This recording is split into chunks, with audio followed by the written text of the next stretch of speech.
Hello friends, വൈകുന്നേരം ഇപ്പം ഒരു ചായ കുടിക്കാനുള്ള പരിപാടികളൊക്കെ കേട്ടോ. അപ്പം വിചാരിച്ചു കുറച്ച് മിച്ചർ വാങ്ങി വരാമെന്ന്. എൻ്റെ വീടിൻ്റെ അടുത്തുള്ള കൊയ്യാക്കൻ്റെ കടയൊക്കെയാണ് കേട്ടോ ഈ പോണത്.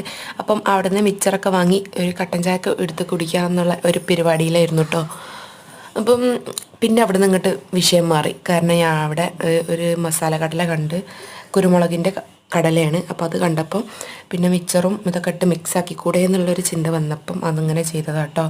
ഒന്നുമില്ല, വലിയ ഉള്ളി കഷ്ണാക്കിയതും തക്കാളിയും കുറച്ച് അവിലും പിന്നെ കുറച്ച് ഈ മസാല കടല ഞാൻ കൊണ്ടുവന്ന ആ ഒരു കുരുമുളക് ഇട്ട കടലയും അങ്ങനത്തെ ഒക്കെ ചേർത്ത് പിന്നെ ലാസ്റ്റ് കുറച്ചൊരു നാരങ്ങൻ്റെ നീരും ചേർത്തിട്ടോ. അത്രയേ ഉള്ളൂ. ഉപ്പും കുരുമുളകും വേറൊന്നും എക്സ്ട്രാ ഇട്ടില്ല, ഒക്കെ അതിൽ തന്നെ ഉണ്ടായിന് കേട്ടോ. അപ്പോൾ നല്ല എരിവുള്ള മിക്സറായതുകൊണ്ട് തന്നെ നല്ല ടേസ്റ്റ് ഉണ്ടായിന്. അപ്പോൾ ഞാൻ അടുത്തുള്ള എല്ലാവരും മക്കൾക്കൊക്കെ കൊടുക്കുന്നുണ്ട് കേട്ടോ. അപ്പം അങ്ങനെ ഈവനിങ് അടിപൊളിയായിട്ടുണ്ട്. അപ്പം എല്ലാവരും ഇതൊന്ന് ട്രൈ ചെയ്ത് നോക്കുക. അപ്പോൾ അടുത്ത വീഡിയോ ആയിട്ട് വരണം. ടാറ്റാ.